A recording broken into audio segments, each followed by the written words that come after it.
pagkakasakit, maaari isang palo ng Diyos. Kasi ang Diyos, pinapalo niya yung kanyang mga lingkod pagka gumagawa ng mali. Maaaring palo yun para ituwid ng Diyos. O kaya, maaari rin na ang pagkakasakit, maaaring isang bahagi ng pagsubok. Posible rin yun sa Biblia. Pero ang dapat nating maintindihan, ang Diyos, hindi siya dumadalamhati ng intentional.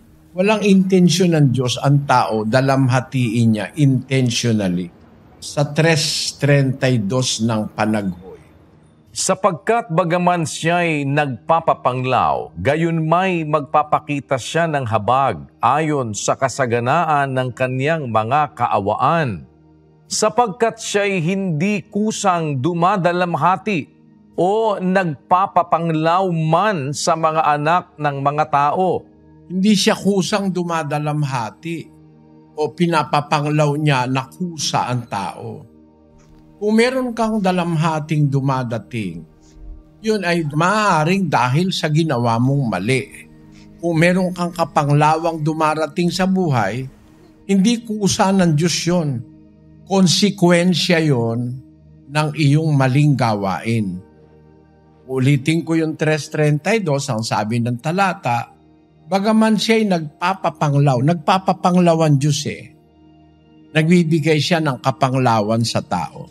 Alam niyo, yung kapanglawan sa tao, nakakapagligtas yan at nakakapagpataas yan ng immune system. Kung kalakip ng pananampalatayang tinatanggap mo yung pagpapapanglaw ng Diyos. Sinabi yan ni Pablo sa mga taga-Korinto.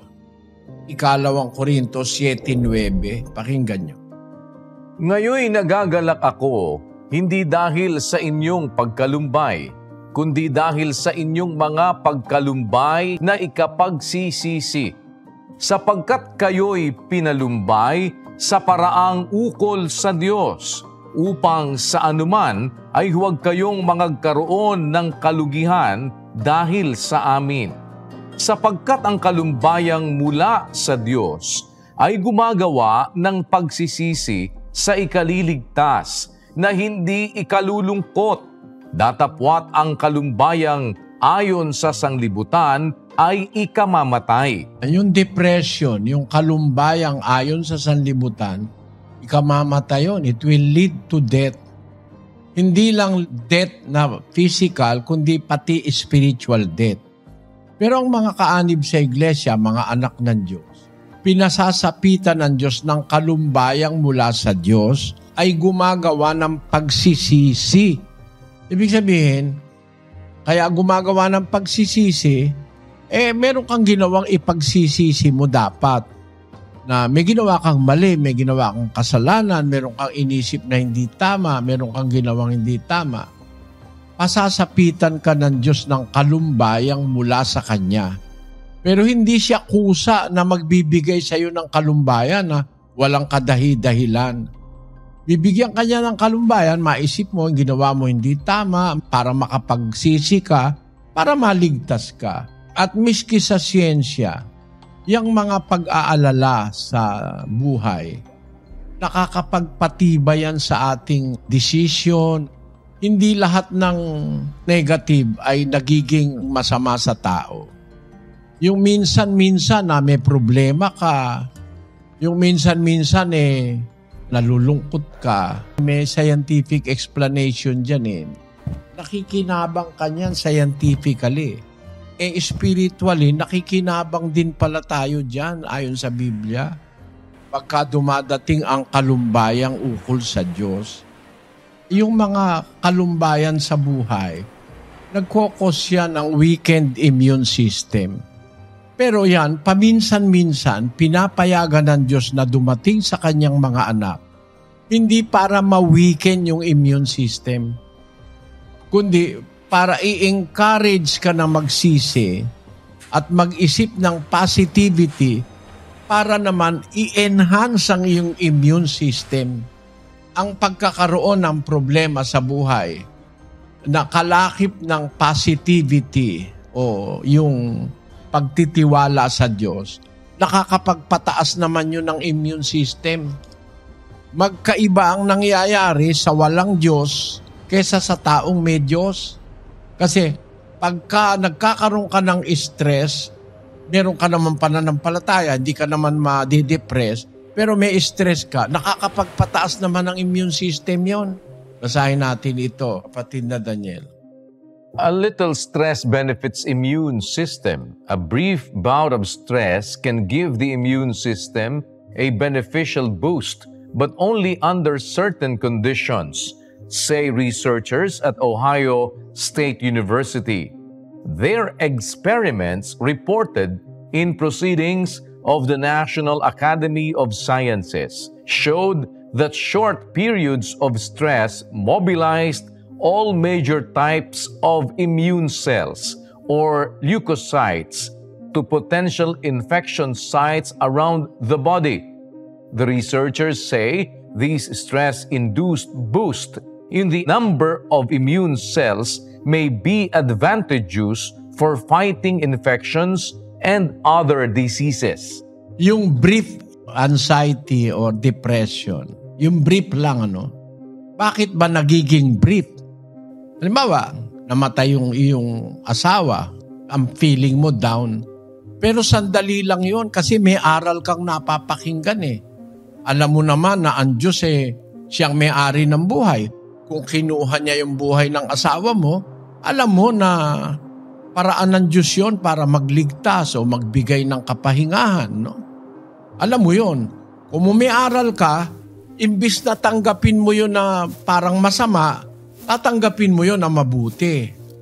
Yung naranasan mong sandaling panahon na na-depress ka o nalungkot ka, inaliw ka naman ng salita ng Diyos na alala mo, ang Diyos pala ang gumawa, hindi ako dapat magdamdam, hindi ako dapat manatiling ganito.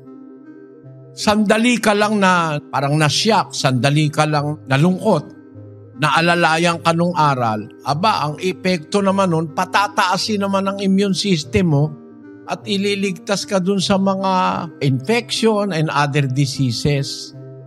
Yun ang mangyayari, dalawang klase. Isang depression na tumatagal dahil walang aral, papunta yun sa kamatayan. Spiritual at saka literal. Pero yung nakatanas ka ng lungkot, matinding lungkot, sandali lang dahil may aral naman tayong laging pinag-aaralan, nakakapagpataas naman ng immune system. Tingnan mo yan, kahanga-hangang bagay na yan na natutuklasan ng siyensya, nasa Biblia na pala.